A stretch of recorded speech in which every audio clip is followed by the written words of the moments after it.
오늘 말씀은 역대상 3장 1절부터 24절입니다. 다윗이 헤브론에서 낳은 아들들은 이러하니 맏아들은 암논이라. 이스라엘 여인 아히노아머의 소생이요 둘째는 다니엘이라. 갈멜 여인 아비가일의 소생이요 셋째는 압살롬이라. 그스루왕 달메의 딸 마아가의 아들이요 넷째는 아도니아라 하킷의 아들이요 다섯째는 스바데라 아비달의 소생이요 여섯째는 이드람이라. 다윗의 아내 에글라의 소생이니 이 여섯은 헤브론에서 낳았더라. 다윗이 거기서 7년 6개월 다스렸고 또 예루살렘에서 33년 다스렸으며 예루살렘에서 그가 낳은 아들들은 이러하니 시므아와 소박과 나단과 솔로몬 네 사람은 다 암미엘의 딸 바스와의 소생이요 또 이팔과 엘리사마와 엘리벨렉과 노가와 네벡과 야비아와 엘리사마와 엘랴다와 엘리벨렛 아홉 사람은 다 다윗의 아들이요 그들의 누이는 다말이며 이외에 또 소실의 아들이 있었더라. 솔로몬의 아들은 르호보암이요 그의 아들은 아비아요 그의 아들은 아사요 그의 아들은 여호사밧이요 그의 아들은 요람이요 그의 아들은 아하시아요 그의 아들은 요아스요 그의 아들은 아마샤요 그의 아들은 아사라요 그의 아들은 요담이요 그의 아들은 아하스요 그의 아들은 히스기야요 그의 아들은 므낫세요 그의 아들은 아몬이요 그의 아들은 요시아이며 요시아의 아들들은 맏아들 요하난과 둘째 요아김과 셋째 시드기야와 넷째 살롬이요 요야김의 아들들은 그의 아들 여호냐 그의 아들 시드기야요 사로잡혀간 여호냐의 아들들은 그의 아들 스알디엘과 말기람과 부다야와 세넷살과 여가마와 호사마와 느다바요 부다야의 아들들은 스룹바벨과 시므이요 스룹바벨의 아들은 무술람과 하나냐와 그의 매제 슬로믹과 또 하수바와 오엘과 베레가와 하사다와 유사페셋 다섯 사람이요 하나냐의 아들은 블라다와 여사샤요 또 르바다의 아들 아르난의 아들들 오바댜의 아들들 스가냐의 아들들이니 스가냐의 아들은 스마야요 스마야의 아들들은 핫두스와 이갈과 바라야와 느아랴와 사밧 여섯 사람이요 느아랴의 아들은 에로에네와 히스기야와 아스라감 세 사람이요 에로에네의 아들들은 호다위야와 엘리이식과 블라야와 악굽과 요하난과 들라야와 아나니 일곱 사람이더라. 아멘. 성경을 마주칠 때마다 족보가 나오면 난감할 때가 있습니다. 발음도 하기 힘든 이름들과 그 이름들이 나와는 상관없는 이름들인 것 같아서 성경 통독을 하다 보면 읽어야 하나 아니면 그냥 넘어가야 하나 하는 고민이기도 합니다. 때로는 그냥 건너뛰어 버리기도 하고 때로는 건성으로 읽고 넘어갑니다. 하지만 우리가 기억해야 할 것은 성경에 기록되어 있는 말씀은 불필요하게 기록된 것이 한 구절도 없다는 것입니다. 족보는 사실임을 드러내는 귀중한 역사입니다. 성경에 족보가 기록한 이유는 족보 안에 하나님의 거대한 구원의 계획이 들어있기 때문입니다. 다윗 혈통을 통하여 예수 그리스도가 태어나야 하는 하나님의 구원 계획은 하나님만이 이루어 가실 수 있는 것이며 어떤 상황 가운데 있더라도 그 계획은 변함이 없습니다. 이것이 바로 선하신 하나님의 섭리입니다. 그러나 하나님의 구원 계획을 방해하는 여러 사건들이 성경을 통해서는 볼 수 있는데요. 바로 다윗의 아들들입니다. 다윗은 예루살렘에서 왕위에 오르기 전까지 사울로부터 자신의 생명을 지키기 위해 급박한 상황에서도 도피하며 살던 시간들이 있었습니다. 이 시기에 헤브론에서 낳은 아들들이 1절부터 3절까지 기록되어 있고 그 아들들 중 다윗에게 반역하고 백주 대낮에 아버지 후궁을 강간한 압살롬이 소개되어 있습니다. 그리고 다윗 임기 말년에 아버지를 반역하고 왕권을 빼앗으려 했던 아도니아가 있었습니다. 그러나 선하신 하나님의 섭리는 하나님의 방법대로 언약을 이루어 가십니다.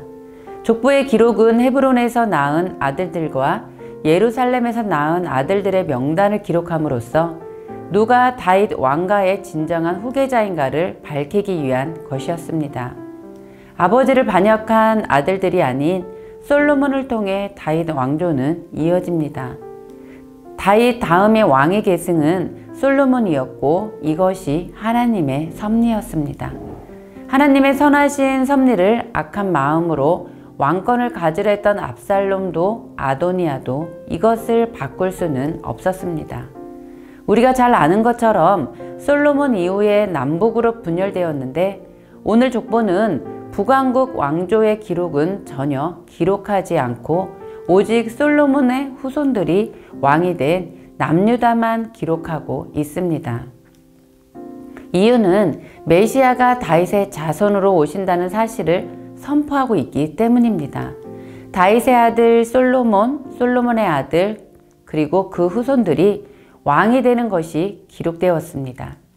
다윗의 후손 가운데 메시아가 오신다는 하나님의 약속이 신실하게 이루어졌음을 보여주고 있는 족보입니다. 하나님의 구원 계획을 방해하는 또 다른 하나의 사건을 족보를 통해 볼 수 있는데요. 유다의 7번째 왕 아달랴는 족보에 기록되어져 있지 않습니다. 12절의 요담 왕과 13절의 아하스 왕 사이에는 이스라엘 왕 아합과 이세벨의 딸인 유다의 7번째 왕 아달랴가 6년 동안 통치한 시기가 있었습니다. 그러나 아달랴는 다윗의 후손이 아니었기 때문에 이름이 기록되어 있지 않습니다. 아달랴는 자기 아들이 북이스라엘 왕 예후에 의해 살해된 후 자신이 직접 왕권을 잡고 유다의 왕족을 모조리 죽입니다. 하마터면 다윗의 왕조가 끊어질 수도 있는 위기 상황을 맞이하게 되었습니다. 이런 상황에서 하나님께서는 태어난 지 얼마 안 된 요아스를 숨기셨고 6년 동안 안전하게 보호해 주셨습니다. 그리고 요아스가 다윗의 계보를 이어가도록 하셨습니다.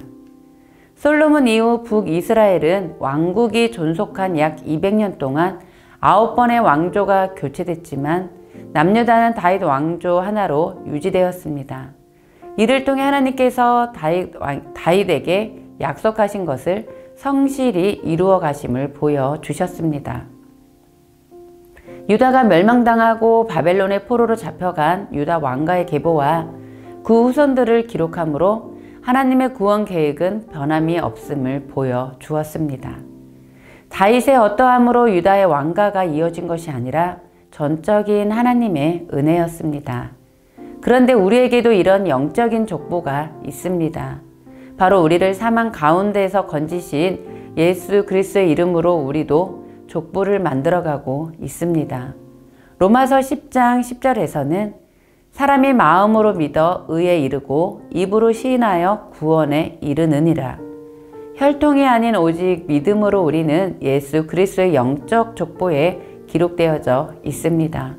성경에서 족보를 쓴 이유, 그 족보를 통해 하나님의 선하신 섭리 안에서 예수 그리스도가 태어나심을 예고하며 이것은 사실임을 입증해 주는 것입니다.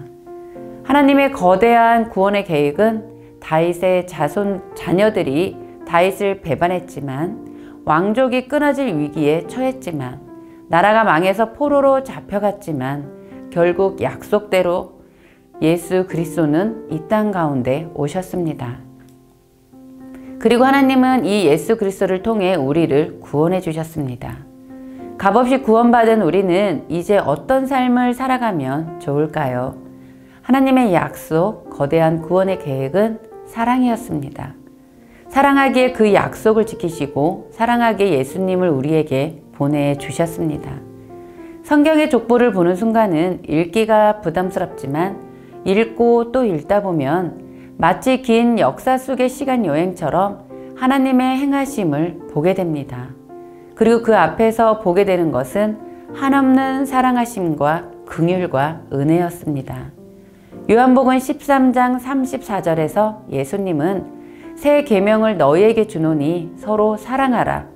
내가 너희를 사랑한 것 같이 너희도 서로 사랑하라. 말씀하셨습니다. 예수님은 사랑하라고 하신 이 말씀은 결국 우리에게는 사명입니다.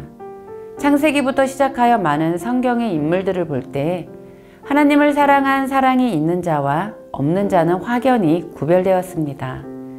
살아계신 하나님 앞에 우리를 죽기까지 사랑함으로 독생자를 보내주시고 또 우리를 위해 그 사랑으로 친히 십자가를 지신 예수 그리스도를 믿음으로 서로 사랑하는 사역을 하시길 기도합니다.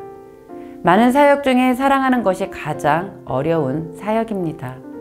잠언 10장 12절 말씀에서는 미움은 다툼을 일으켜도 사랑은 모든 허물을 가리느니라.